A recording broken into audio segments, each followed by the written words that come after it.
everyone. My name is Stephen Downs. It's a pleasure to be with you today. I'm speaking to you from my office here in Moncton, New Brunswick, Canada. And I want to thank you right off the bat for taking the time out of your busy day to listen to what I have to say. I certainly appreciate that.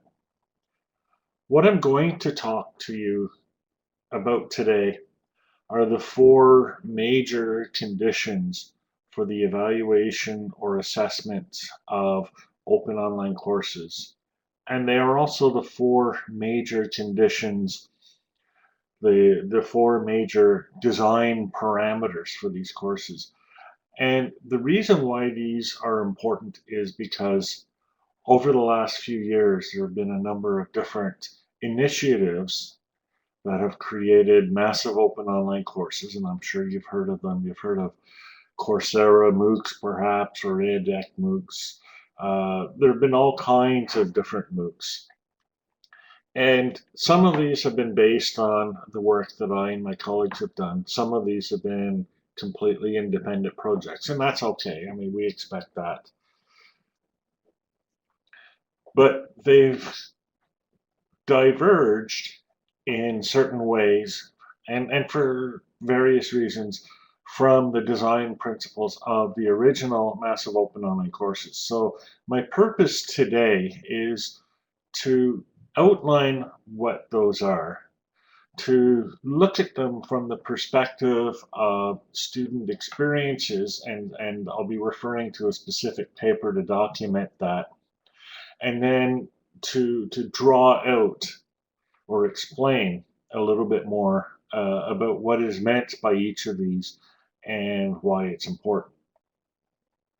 So to begin, the four major design principles for massive open online courses are, first of all, autonomy, second, diversity, third, openness, and fourth, interactivity. You might ask, why did I choose those four things? You know, I could have chosen anything, but why those four things? They weren't just picked out of the air. They were selected because those are the principles that, taken together, ensure that a network functions most efficiently.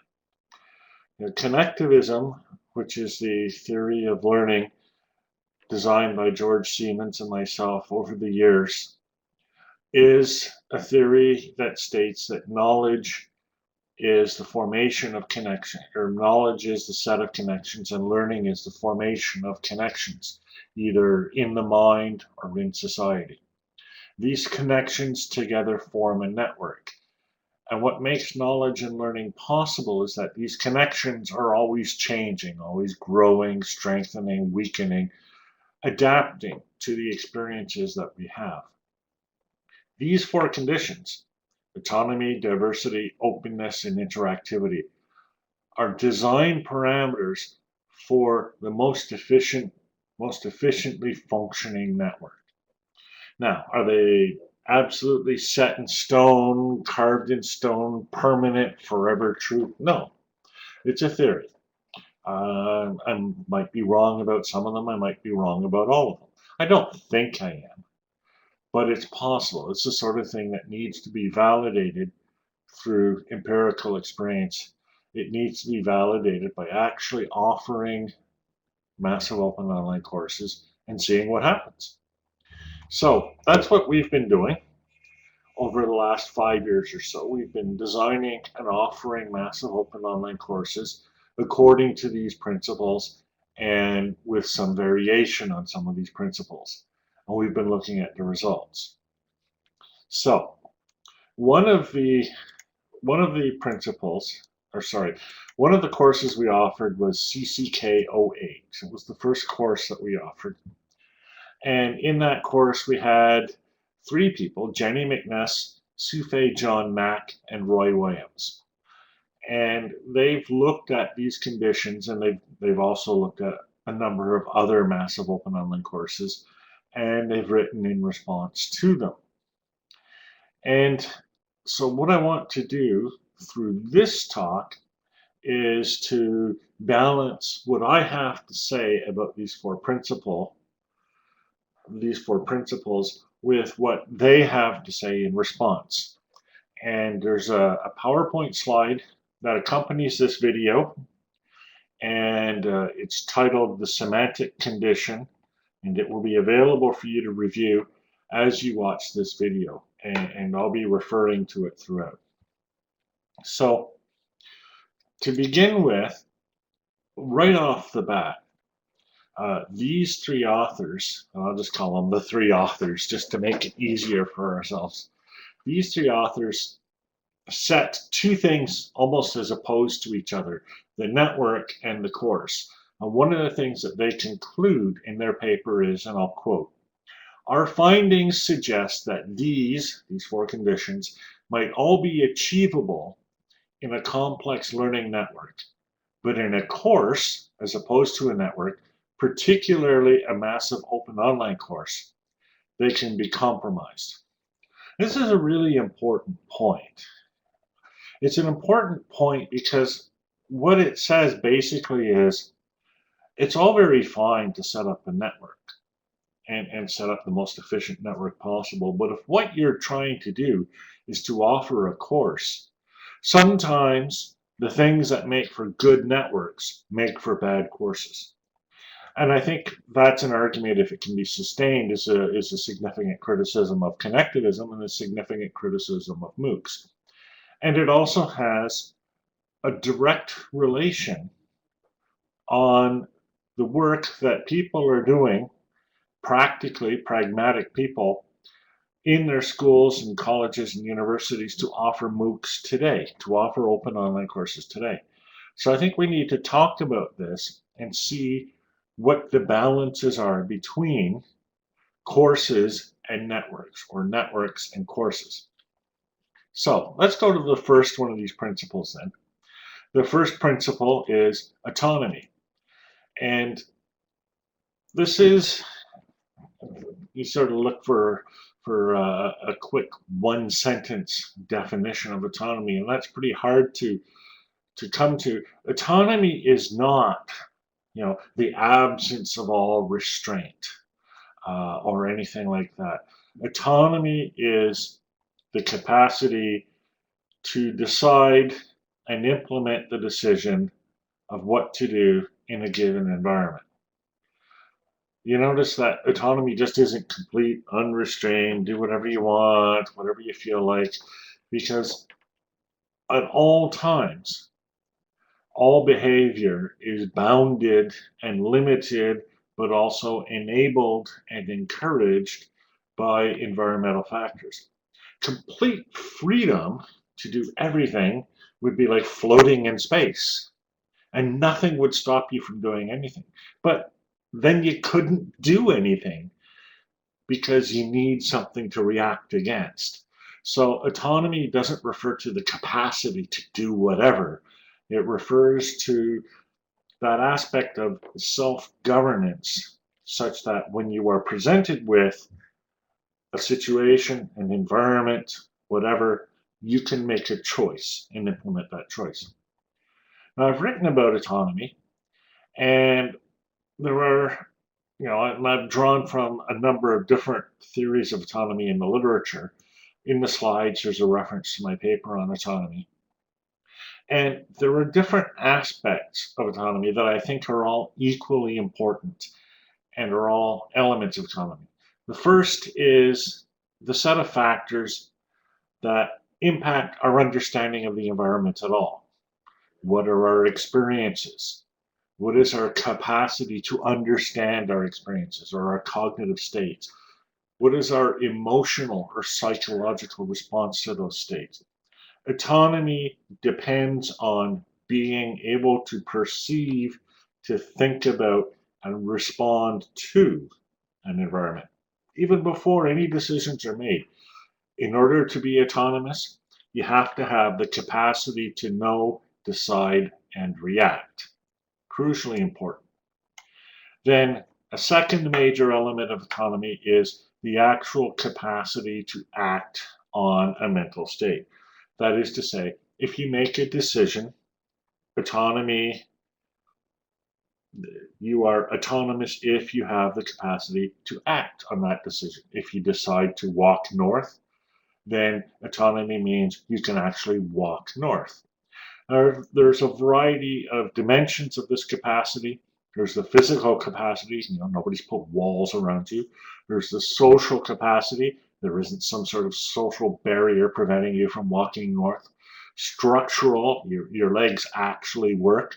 And resources, you have the energy to walk north if you decide to walk north. All of these affect whether you are able to act on your mental state. Then third, even if you can act on your mental state, there is the scope and range of autonomous behavior. Now again, no behavior is completely free from all constraints. If it were, you couldn't do anything.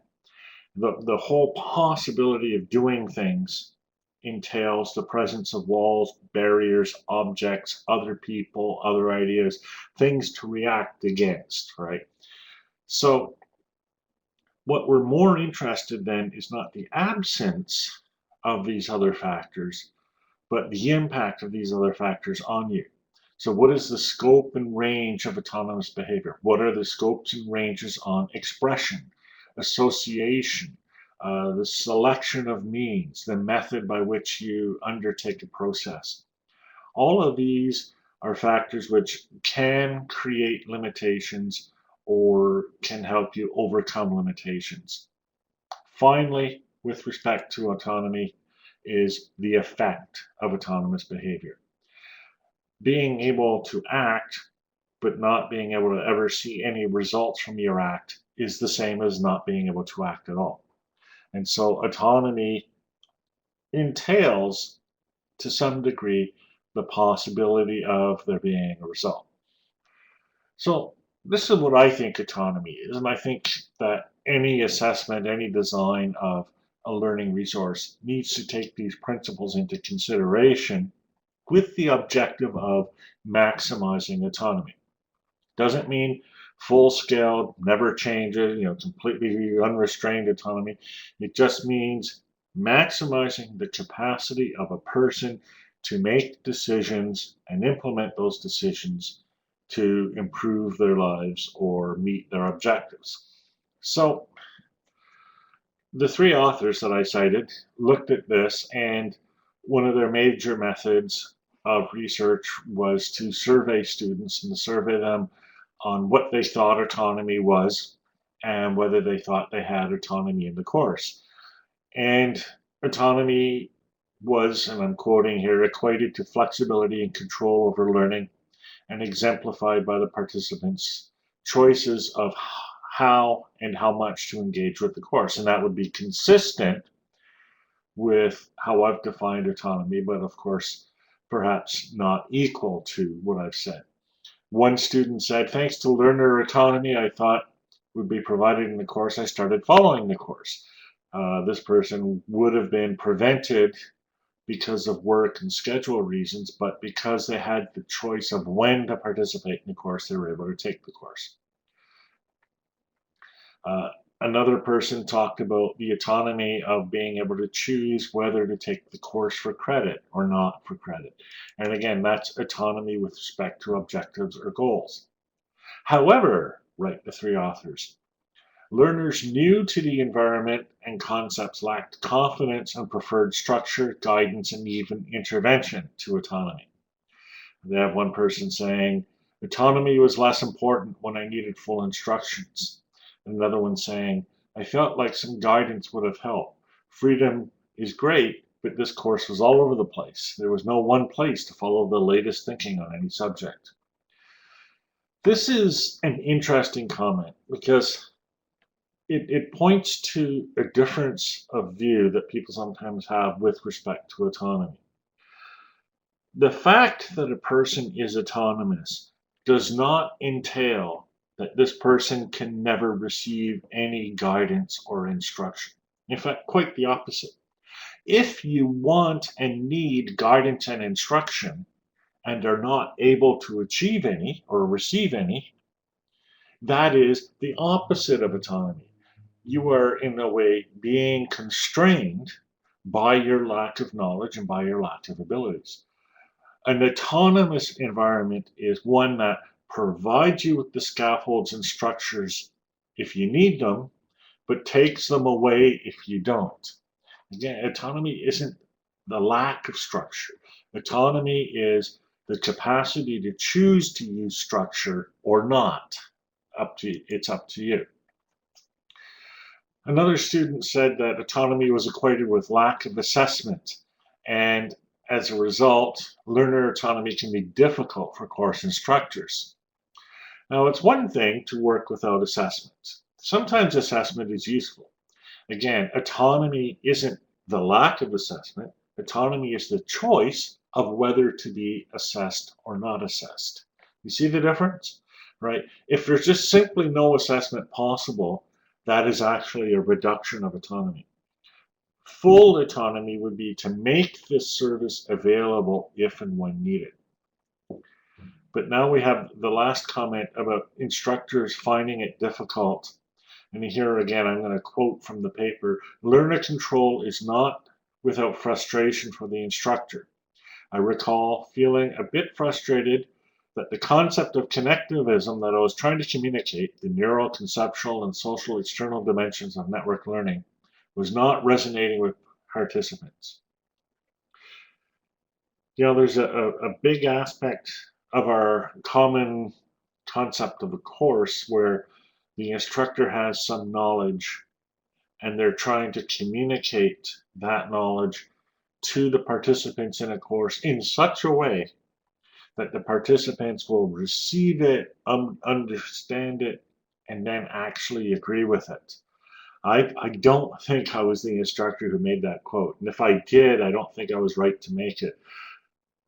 It's not about whether the concepts that the instructor has in mind resonates with the participants in the course.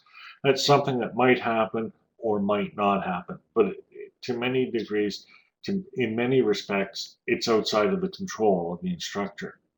And in any case, even if that was part of what constitutes a successful course, it's not clear to me that removing autonomy is the way to address it.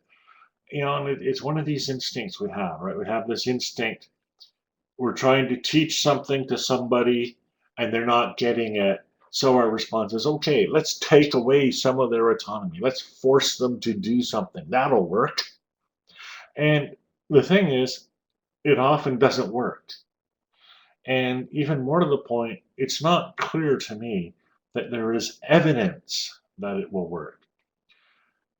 You know, I mean, the issues that prevent people from understanding or accepting what is being taught are separate from how much control you have over them. The issues rather have to do with motivation, they have to do with clarity of presentation of ideas, they have to do with relevance or salience of the information presented, not whether you can control them. So I don't think that an instructor's frustrations with the students will be addressed by the removal of autonomy. There's an additional discussion of autonomy, the idea that not everybody in the course wanted the level of autonomy provided. And to me, I don't want to say that's not relevant, because it is relevant. But what I'm thinking is that if they wanted a different kind of course, one where the instructor told them what to do, then according to the principle of autonomy, what they should do is go to that course. If they wanted this course, the open online course that we're offering, to be one of those instructor-led courses, then they were in the wrong place. You know, not every course can be everything for every person. And the whole principle of choice here is that some courses work for some people, other courses work for other people, and people should have the capacity to choose those courses and those environments which suit them the most. So that's autonomy. The next is diversity. And diversity is an interesting condition because it comes with a lot of preconceived notions, and it's often not clearly understood or drawn out. Typically, when people talk about diversity, they begin thinking of cultural or linguistic or even racial diversity. But to my mind, diversity is much broader than that. There are many, many ways in which we can have a diverse environment, a diverse collection. Right off the bat, let's think of the composition of a network as diverse. And what that means is that you can have many different kinds of entities. In the case of our courses, it means we can have many different kinds of people: old people, young people, rich people, poor people, people in Asia, people in Africa, people in North America, Spanish people, English people, tall people, short people, educated people, uneducated people. Many different types of entities. But that's just one aspect of diversity. Another really important aspect of diversity is that the many different people who are in our courses may have different goals or different intentions or different desires. You know, it's a funny thing. There's been a lot of criticism over the years about MOOCs not, people not finishing their MOOCs, people not completing their course, but very little discussion around what people wanted to do when they signed up for these courses. You know, it's a problem if people wanted to finish the course and then didn't. That I would agree is a problem. But if they had no intention of finishing the course, if it didn't really matter to them whether they finished the course, whether, it was just, whatever, then why is it a problem if they didn't? Uh, what we need to be able to do is to imagine and understand that different people who are in a course are going to have different things that they want to get out of it. Some people just want a bit of knowledge. Other people just want to keep up with the field. Other people just want to be able to talk with people who are interesting to them. Other people are looking for resources they can put into presentations. Other people just want to be able to put down on their resume that they took a course. Other people are looking for credentials so that they can get a job. I could go on. The list is almost endless of why people take a course. Another way of thinking about diversity is to think of diversity of perspective. And this is one that is subject sometimes to dispute and subject sometimes to not being paid attention to. Each person comes into a course or comes into any environment from a different perspective or a different point of view. In one sense, that's necessarily the case because each of us sees the world through a different set of eyes. But we also have a different background and a different history. And we understand words differently. Indeed, we might even use different languages, even if we both speak English or even if we both speak Spanish. The words we use might be slightly different. The jargon that we have from our where we work, all of these things reflect a different internal model of how the world works and what's in the world and what's important and what's not important. How you decide what's true and false. How do you decide what's right and wrong? All of these perspectives are different, and it's important to be able to accommodate and understand these different perspectives to enable them to be equally valid within the course context. And then finally, there's simple mathematical types of diversity. A simple example, this is one I explored with Daniel Lemire, is inputs. How many inputs you have as a member of the course, whether you communicate with one person, whether you communicate with 2 people, 4 people, 6 people. And the more inputs you have, the more diverse the network that you connect with, just from a pure numerical point of view, the less likely there is to be one person or one member of the network that dominates all of the discussion. It's a pure mathematical relation.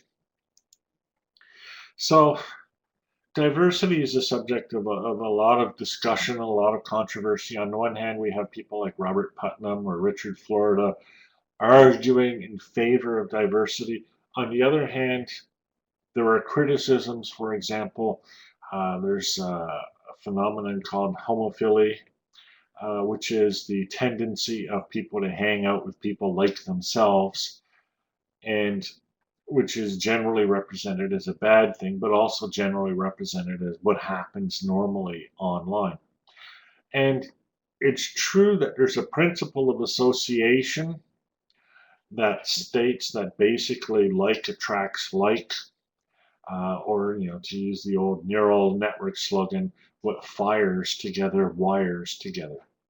But this is just one aspect of the formation of connections, and there are many factors that influence the formation of connections and not simply similarity. So when we look at what's actually happened in our MOOCs, we find that diversity, we had a lot of diversity simply in terms of the numbers of people enrolled from all over the world. We found that we had different nationalities, cultures, ages, backgrounds, very much in evidence in the course. And again, the 3 authors observe through their survey that diversity was reflected in the learning preferences, needs, and choices expressed. And if there was anything that's a constant in our open online courses, it was the diversity of the participants. But now the 3 authors turn to criticism, and they point out, with some justice, I think, that there was little support for the hugely diverse group of participants, some of whom, they write, did not necessarily have all the skills or disposition needed to learn successfully or become autonomous learners. And they also write, CCK08, and they could probably make the same point of any of the connectivist courses that we offered, was designed on the principles of an open network with minimum instructor intervention. But the complex diversity and minimal moderation were difficult to reconcile. They write, in a MOOC, diversity needs to be managed, which paradoxically adds another layer of constraints on autonomy. I don't agree that diversity needs to be managed. Or more accurately, I don't agree that traditional approaches to management are the best way to deal with diversity. And let me give you an example. In CCK08, we started off with discussion forums from the Moodle environment. I'm sure many of you are familiar with the threaded discussions that you might get in Moodle. This created a situation where people with different objectives and different backgrounds all entered into the same environment and began to clash. And there was quite a bit of discussion and concern about the role of trolls and the nasty discussion and all of that. So partway through the CCK08 course, we discouraged use of the forums and encouraged people to use their own blogs. Now, there's one set of people said, oh, you're taking away my autonomy because you're saying I should use the blog. But you see what we've done, right? There was one choice, and we changed it to a situation where there were 2 choices, and you could pick one. So to my perspective, that's increasing autonomy, not decreasing autonomy. But more to the point, think about the choices we as course facilitators had. We could either impose discipline on the forums and shut down the troll people and kick them off or whatever, or provide an alternative for people who didn't want to participate in that aspect of the course. We provided the alternative. So there's the way of management where you try to control people's behavior, and then there's a way of management where you create structures and environments that allow people to follow and pursue the course or objectives that they want. And I much prefer that second approach. I much prefer addressing questions of diversity and the conflicts that occur as a result. I much prefer to address those structurally than legislatively. I much prefer to create options for people so that they don't have to interact in this way if they don't want to, rather than try to regulate the kind of interaction that people have. And the reason for this is precisely in order to support autonomy. The next condition is openness. And there's been a lot of discussion of openness over the years. And there's this sort of perception of what openness is. Openness is, just share everything, everything you do. You had lunch, you tweet it, and then take a picture and put it on Facebook. You went out cycling, and so you tell everybody that you went cycling. You have an issue with your instructor, so you make a video. But openness actually admits of many dimensions and many aspects. And when we're talking about open education, we get even more of a sense of different dimensions of openness. Let's take education and open education in particular. Think right off the bat of the different kinds of openness we can have. We can have open content, which is to say, content that is freely accessible and freely reusable. We can have open teaching, that is to say, teaching that takes place in an open space that anyone can attend, as opposed to teaching that takes place behind closed doors that only a few people can attend. We can have open assessment, and the difference here is assessment that takes place according to publicly knowable criteria and is based on public performance versus private assessment where only the assessor knows what the conditions will be. We can also think of stages of openness or the progression of openness that a college or a university might follow over the years. First it adopts open content, then it adopts open teaching, then it adopts open assessment. There's James Taylor from the University of Southern Queensland came up with what he calls the logic model for the Open Educational Resources University, or OERU, which is a project of the Commonwealth of Learning. And these stages go from open content all the way through to assessment. But at the end of that assessment is credentialing by a recognized institution. There's another way of looking at openness that has nothing to do with this kind of openness, and this is the idea of open networks. If you think about it, you take a bunch of things in a network. There's two ways that we can organize these things. We can organize these things so that all the members of a group go in this pile, and all the members who are not in the group go in this pile. You have a very clear division between them. This is what I call groups. And then on the other hand, you can have everything all kind of interrelated, but there's sort of a cluster that forms over here, or a cluster that forms over there. And that's more like networks. And there's this different kind of structure. And when I talk about open, I'm generally talking about the open networks kind of thing, where there's a fluidity of movement in and out of groups, a fluidity of interaction and exchange from within a class to outside a class, within a course to outside a course. So I see a network as a clustering kind of thing rather than as an object or an entity. To me, openness as well has a lot to do with flow. It has a lot to do with the whole idea of receiving input, receiving experiences, giving output, creating output, the whole input, output, feedback loop. And these are all important because these are what support and enable plasticity. Plasticity is a technical term.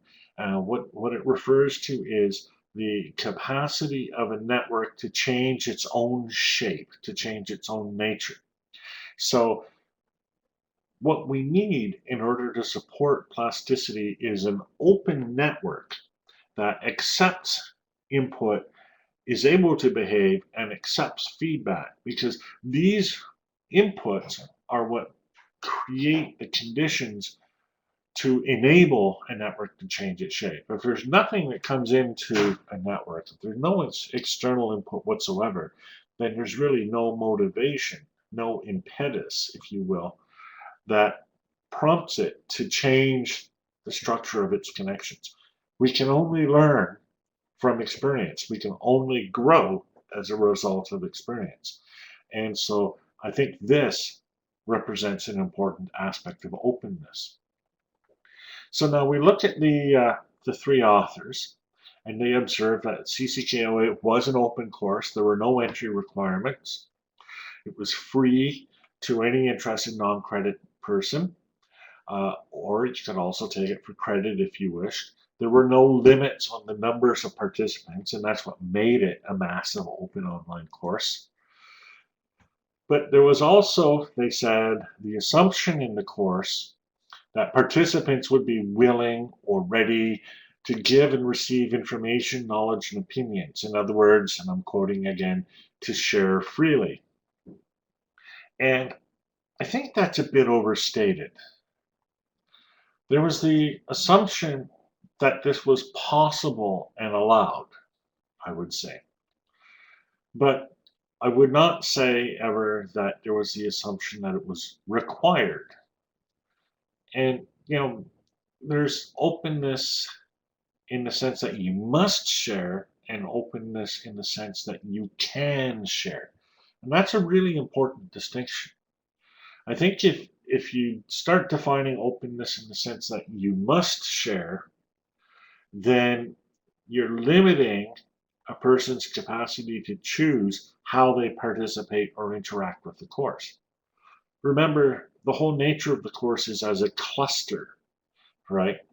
And by being a cluster, what that means is you can partake more or less of the course. A lot of people just wanted to watch. And that's going to be true of any human activity, almost any human activity. A lot of people just want to watch. Baseball games, soccer games, football games, hockey games, the theater, the plays, television, road races, just watching people on the street in the middle of the city. Most human activities involve spectators. And that's also true of an open online course. And, you can't even have an open course unless you have some class of people who are the recipients of that openness and do nothing but watch. So there's no sense, in my mind, that everybody in the course has to share everything freely and fully. And indeed, some people wanted to form their own small groups off to the side, and we said, that's fine, go ahead and do that. What we did not do is say, but that's what the whole course is. You see the distinction. Traditionally, courses were small, closed, and you were either in them or you weren't. Our version of the course is that it's open and you can be in it or not in it, sort of in it, partially in it, that's okay. Inside our course, you can have small groups of people who have their own small little group. That's also okay. And they can choose to share or not share outside their small little group as they wish. In a sense, it's kind of like a person choosing whether or not to share. You can have a small little group choosing whether or not to share. And these small little groups can float through an open online course just like a person can. Yeah, there's this tendency, and the three authors point to this, that openness within an open source community is, you have your free as in beer, free as in liberty and speech, and free as in transparent and therefore shared.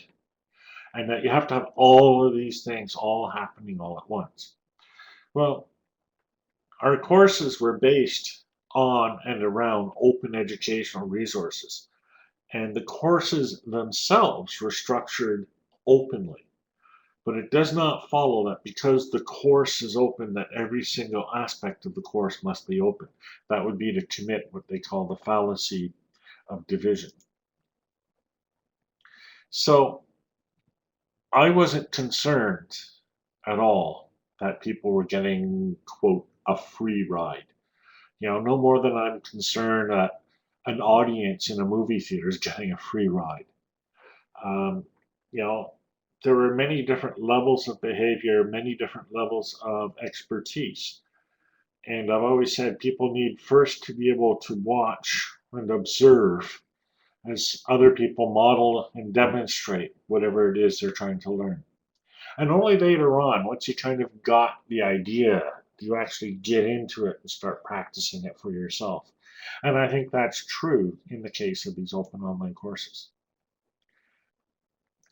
The aspect of open that to me is the most important in our open online courses is the use of open educational resources, not because they are teaching materials, but because we use these resources as the language or the vocabulary with which to talk to each other in the course. We typically think of a course as, it's just somebody speaks in a language, somebody else speaks in a language, we speak back and forth in English or whatever. But if you actually look at most courses, you look at any course pretty much, that's not what happens. Yes, you use English or Spanish, whatever language you use, but you also use objects, diagrams, experiments, performances, etc. There's a whole range of different things. And all of these things taken together constitute the communication that takes place between instructor and participants or participants with each other. And openness in this sense means that the language of communication is something that can be shared with and used by anybody in the course. And so I think that a connectivist course, especially a network-based course especially, needs to use open educational resources. Finally, fourth is interactivity. Now, interactivity isn't just the fact that people can communicate back and forth with each other in a course.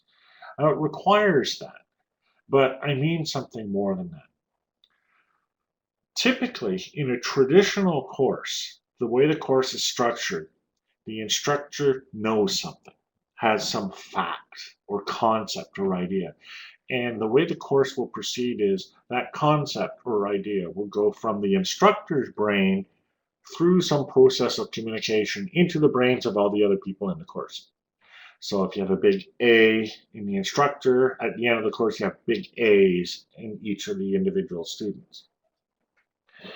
Well, that's what you might call a distributive model of course organization. The instructor distributes an idea to everybody else in the course. It's what they talk about sometimes when they talk about the propagation of memes or ideas or things like that. But interactivity, in the sense that I mean it, is as follows, where each person in the course, including the instructor, has some content and they share that content with other people. So the instructor shares A with all the people in the course. One of the students shares V with all the people in the course. Someone else shares S with all the people in the course. So you get A's and V's and S's and all of that. And there's no single message that goes from the instructor to all the students. There's a whole bunch of different messages. And so you have this whole sort of interactive layer of different messages going back and forth and back and forth. And then out of that emerges something new, AVSF, which is a creation of all of those interactions together. It did not actually exist in anyone's head before the course started. It was something that was created as a result of the process of the course. This kind of knowledge is called emergent knowledge. And it's the kind of knowledge that happens when you recognize or perceive patterns in complex phenomena, like, for example, interactive networks. Emergent knowledge is like when you look at a television and all you see are the little pixels, but you recognize a picture of a person that you know, Richard Nixon or someone on the TV. Emergent knowledge is one thing that comes out of a whole bunch of different things. You know, the TV doesn't have a whole bunch of little pictures of Richard Nixon. It just has pixels. And so you have the relationship and the organization of the pixels, and out of that organization comes the concept. So that's the concept here. Interactivity, a massive open online course, aims for knowledge based on interactivity. That is to say, it creates an environment in which interaction and communication happens, from which what is learned by the participants, including the instructor, will emerge as a consequence. It's a very different sort of perception. It's a different way of thinking about how we learn, and not just that, what we learn from a course. So I don't think that this concept really was grasped by the participants, nor by the three authors who were criticizing McNess, Mack, and Williams. They said they looked at the wide range of connections. They quoted one participant about connecting through email and connecting through texting and audio streams and responding on blogs and all of that. And then said, you know, these nodes of connection were meaningful places, even if temporary connections only. Which sort of, you know, it gets at the connection part, but it doesn't get at the emergent knowledge part. And they seem to think that, you know, the objective of this was to create a whole bunch of interactions. At one point they say, and again I'm quoting, whilst connectedness was afforded by the technology, it did not necessarily ensure interaction. As Siemens 2009 says, the question for me is not how are people connected, but what are the implications of people being connected in a certain way. And I think Siemens is onto that. He says frequency of contact isn't that important. It's not, you know, the more interaction, the better, the less interaction, the worse. That's not the objective at all.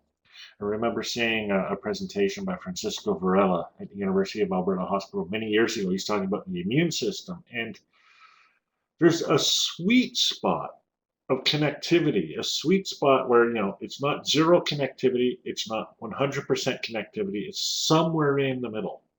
You want your network, you want the entities in your network to be connected, but being connected isn't what they're all about. You know, you want them to be partially connected, not fully connected. If every entity in a network was connected to every other entity and interacting with every other entity, you have ridiculous noise, right? What you want in your network is the capacity for your entities in the network, your participants in a course, to be able to pick and choose their connections. So not more interactivity, but better interactivity that, man, I don't want to say made sense, but interactivity that they could deal with, that did not overwhelm them. Um, it's not so much about enabling more communications or barriers to communications, although those are factors. It's getting the right kind of communications at the right time.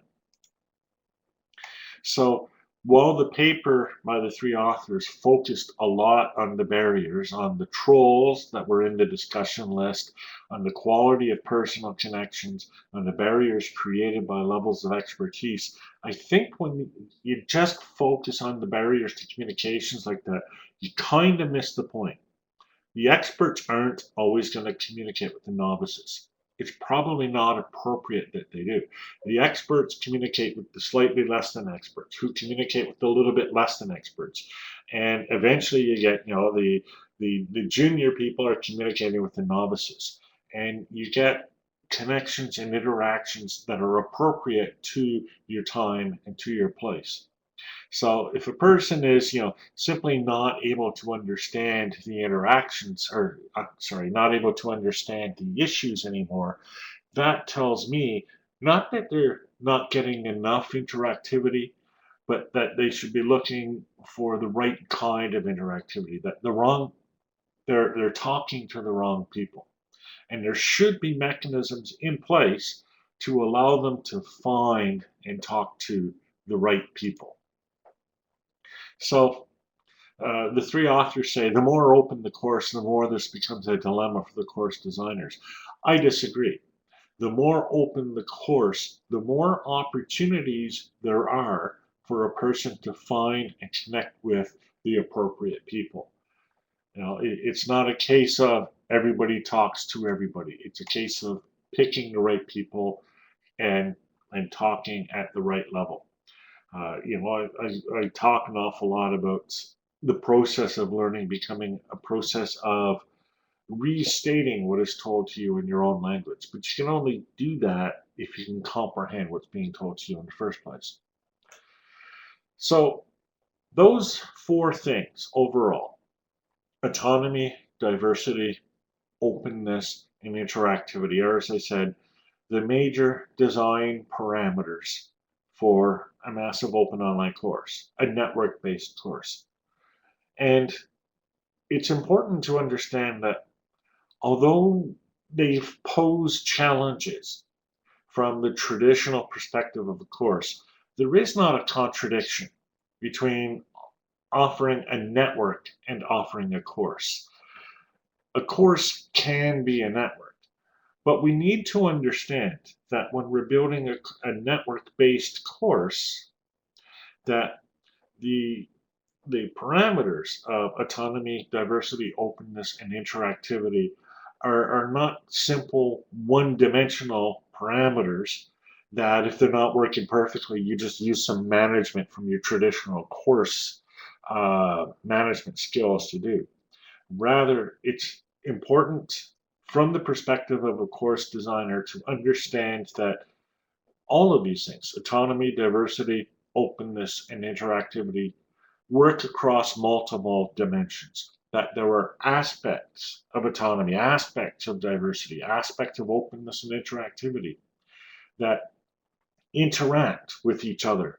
And so none of them are simple, everything goes or everything's open or some sort of vague statement like that. And that when you run into a problem with one of them, it's probably because you focused more on one aspect and less on another one of the aspects. And so I think that, when autonomy, for example, poses a challenge in course management, the way to respond is not by clamping down on autonomy.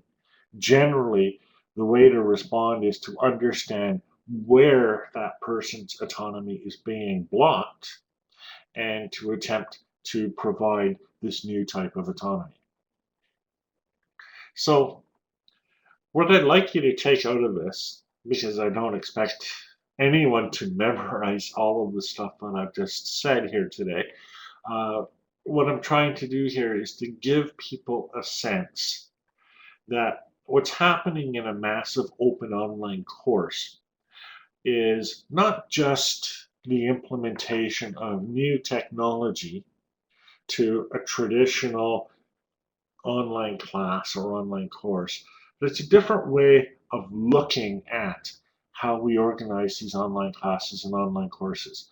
And that these principles, autonomy, diversity, interactivity, and openness, are principles that hardly govern the technology at all. They govern our attitude and they govern our style and our mechanisms for interacting with other people, not just in open online courses, although that's important, but interacting with people in general.